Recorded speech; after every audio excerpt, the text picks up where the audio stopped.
ঘুরে ফিরে যে লাউ সেই কদুই বানাচ্ছেন রাষ্ট্রটাকে। বানাবেনই আপনারা, বানাতেই হবে আপনাদেরকে। কিভাবে করতে পারে এই প্রস্তাব? তারা গণভোট অধ্যাদেশকে ল্যাপস করতে চেয়েছে, বাতিল করতে চেয়েছে। এই পর্যায়ে আমরা উপনীত হব এটা কখনো ভাবিনি, কখনো চিন্তায়ও আসেনি। কিন্তু ইগো আর সংখ্যাগরিষ্ঠর জোরে মানুষ এইভাবেই পুরনোকে ভুলে যায়, নতুনত্বকে আলিঙ্গন করে, তা কখনো ভাবনা চিন্তার বাইরে। তাই মনের এই বিষয়টা আপনাদের সঙ্গে আমি বলতেই চাই। আজকে সকাল থেকে পার্লামেন্ট প্রেমিসেসে কাটিয়েছি। একটি বিষয় সংক্রান্ত স্টাডি গ্রুপের কিংবা একটি সাপোর্টিভ অ্যাডভাইজারিতে আছি, তাই যেতে হয়েছে। না আমি যেতাম না, তাই যেতে হয়েছে। কয়েকজন সংসদ সদস্যের সঙ্গে আলোচনা করতে হয়েছে, পার্লামেন্টের লাইব্রেরিতে সময় কাটাতে হয়েছে, এবং আমার জুনিয়রদেরকে নিয়ে গিয়েছি সেখানে, অন্যদের সঙ্গে দেখা হয়েছে। তো কি প্রস্তাব করছে সরকার? 133টি অর্ডিন্যান্স, কোনটা রাখা হবে কোনটা রাখা হবে না প্রস্তাব করেছে সরকার, আলোচনা হচ্ছে। কি প্রস্তাব করেছে তা কি শুনবেন একটু? খুবই আশ্চর্য। কি প্রস্তাব করেছে এটা? কিভাবে করতে পারে এই প্রস্তাব? তারা গণভোট অধ্যাদেশকে ল্যাপস করতে চেয়েছে, বাতিল করতে চেয়েছে, সংসদে পাশ করবে না বলেছে। গণভোট অধ্যাদেশকে প্রস্তাব করেছে গুম। এবং আশ্চর্য বিষয়, কি করে সম্ভব হয়, কি করে এটি বাস্তবসম্মত, এটিও আমার মাথায় ধরে না। দেখুন, ওনারা প্রস্তাব করেছেন গুম প্রতিরোধ ও প্রতিকার অধ্যাদেশ 2025 এবং গুম প্রতিরোধ ও প্রতিকার সংশোধনী অধ্যাদেশ 2026। এটাকে ওনারা কি প্রস্তাব করেছেন? অধ্যাদেশটি ল্যাপস করে পরে অধিক সংশোধন সহ একটি নতুন আইন প্রণয়ন করা যেতে পারে। অধ্যাদেশটিকে ল্যাপস করে দিতে চাচ্ছেন কেন? কি কারণে ল্যাপস করবেন? আইনে পরিণত করবেন না এটাকে? গুম প্রতিরোধ ও প্রতিকার অধ্যাদেশ আইনে পরিণত হবে না? যদি কোনো সংশোধনী আনতে হয়, সংশোধনী আনুন, সেটা ভিন্ন কথা।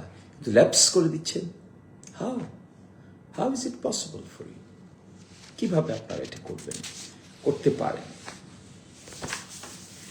যে কথা হয়েছিল, যে কাজ করার কথা, সেগুলো বেমালুম ভুলে গিয়ে আপনারা মানবাধিকার দেখেন, মানবাধিকার সংক্রান্ত কমিশন সংক্রান্ত নতুন যে অধ্যাদেশটি হয়েছে, এটাকেও আপনারা ল্যাপস করতে চেয়েছেন। কিন্তু কেন এই রহস্যজনক আচরণ? কেন আপনাদের? কারা করাচ্ছে আপনাদেরকে দিয়ে এগুলো? মানবাধিকার কমিশন অধ্যাদেশ এত আলোচনার পরে তারপর একটা সংশোধনী নিয়ে আসা হয়েছে। এখন বলছেন যে সরকারের কোনো বিভাগের সঙ্গে সম্পৃক্ততা নাই। তাহলে মানবাধিকার কমিশনের সরকারের সঙ্গে সম্পৃক্ত থাকবে কেন? এটা তো স্বাধীনভাবেই তো কাজ করবে, ভুল ত্রুটি ধরিয়ে দিবে, মানবাধিকার লঙ্ঘিত হলে তদন্ত করবে, রিপোর্ট দিবে, সমস্ত তদন্ত করতে পারবে। সেটাকে আজকে সেই আইনটাকে আইন পাশ করতে চান না? সেটা কি আবার সেই গুম খুনের লাইনে হাঁটবেন, নাকি আবার সেই মানবাধিকার লঙ্ঘনের লাইনে হাঁটতে চান? তাহলে এগুলো থাকলে সমস্যা কি? ইন্ডিপেন্ডেন্ট বডিতে ফাংশন করলে সমস্যা কোথায়? কিসের সে সমস্যা? আশ্চর্য। সুপ্রিম কোর্ট বিচারক নিয়োগ অধ্যাদেশ, এটাকেও বাতিল করতে চাচ্ছেন। এটা নাকি অসাংবিধানিক। কেন অসাংবিধানিকের কথা মনে পড়েছে এখন আপনাদেরকে? কয়েকটি গুরুত্বপূর্ণ ঘটনা শুনে নেন। অত্যন্ত গুরুত্বপূর্ণ, দেশনেত্রী বেগম খালেদা জিয়াকে প্রথম দিন যখন প্রেসিডেন্টের আদেশে মুক্তি দেওয়া হয়, এটা কোন সংবিধানের আলোকে করা হয়েছিল? তখন কি প্রধানমন্ত্রী ছিলেন? রাষ্ট্রপতি কি জারি করতে পারেন, কোনো আদেশ দিতে পারেন প্রধানমন্ত্রীর পরামর্শ ছাড়া? প্রধানমন্ত্রী তো ছিলেন না, তাহলে পরামর্শটা দিল কে তাকে? একইভাবে আশ্চর্যজনক বিষয়, পার্লামেন্ট ভেঙে দেওয়া হয়েছে, সংসদ ভেঙে দেওয়া হয়েছিল। মনে আছে কার পরামর্শে সংসদ ভেঙেছেন? রাষ্ট্রপতি। সংবিধানের কথা বলছেন সে এখন?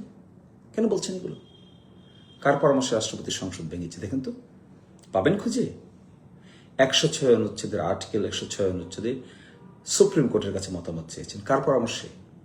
বের করেন তো কার পরামর্শে। প্রাইম মিনিস্টার ছিল, চিফ অ্যাডভাইজার ছিল, তো করলেন যে রাষ্ট্রপতি পারে এটা চাইতে without the advice of the prime minister.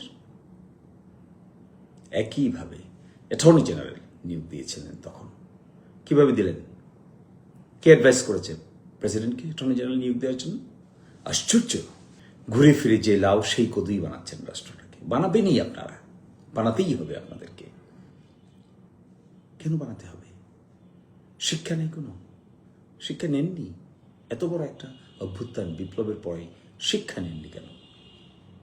Supreme কোর্টের বিচারক নিয়োগ অধ্যাদেশে সুপ্রিম কোর্টের বিচারক নিয়োগও হয়েছে এই সিস্টেমে, এখন বলছেন না এটাকে বাদ করে দিতে হবে। আরে কি অদ্ভুত কথা।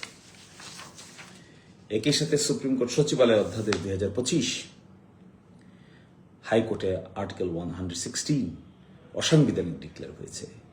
তারপরে সুপ্রিম কোর্ট সচিবালয় অধ্যাদেশ জারি হয়েছে, 6 মাসের ভিতরে করার নির্দেশনা দিয়েছিল, সেই অনুপাতে হয়েছে। এখন বলছেন 7 অনুচ্ছেদে যে বিষয়টা আছে এটার কার্যকারিতা সরকারি গেজেট নোটিফিকেশন দ্বারা কার্যকর করবে। কেন করবে সরকারি গেজেট নোটিফিকেশন দ্বারা কার্যকর? ওয়াই? তাহলে বদলি, পদোন্নতি, শৃঙ্খলা আবার সে আপনাদের হাতে নেবেন, আবার আইন মন্ত্রণালয়ের হাতে নেবেন, আবার সেই পরাধীনতার নাক পাশে মানুষকে আবদ্ধ করবেন। করে কেন করতে চাচ্ছেন? আমি অবাক হচ্ছি আপনাদের এই চিন্তার দীনতা দেখে।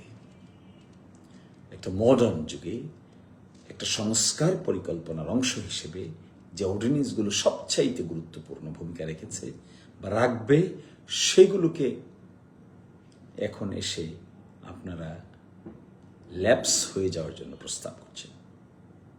কি নিয়ে খেলছেন? আমি আপনাদেরকে অনুরোধ করব, আপনাদের শুভবুদ্ধির উদয় হোক। আপনাদের ইগো আছে, মেজরিটি আছে, তাই ক্ষমতাও আছে, কিন্তু ক্ষমতা তো ক্ষণস্থায়ী, দীর্ঘক্ষণ থাকবে না, কারোই থাকবে না। যেই ক্ষমতা আসুক না কেন দীর্ঘক্ষণ থাকবে না। কিন্তু কি কাজ করে গেলেন এটা থাকবে। রাষ্ট্রটাকে লিবারেট করার জন্য, রাষ্ট্রটাকে মডার্ন করার জন্য, আধুনিক করার জন্য, সৌন্দর্যমণ্ডিত করার জন্য, ক্ষমতাকে বিভক্ত করার জন্য, ডিসেন্ট্রালাইজ করার জন্য এত কিছু করা, আর সেখান থেকে এখন সরে গিয়ে আবার ক্ষমতাকে কক্ষিগত করছেন, সেন্ট্রালাইজ করছেন। It's not proper, my dear government. It's not simply proper. Try to develop something proper or wait for consequences. This is up to you. Thank you.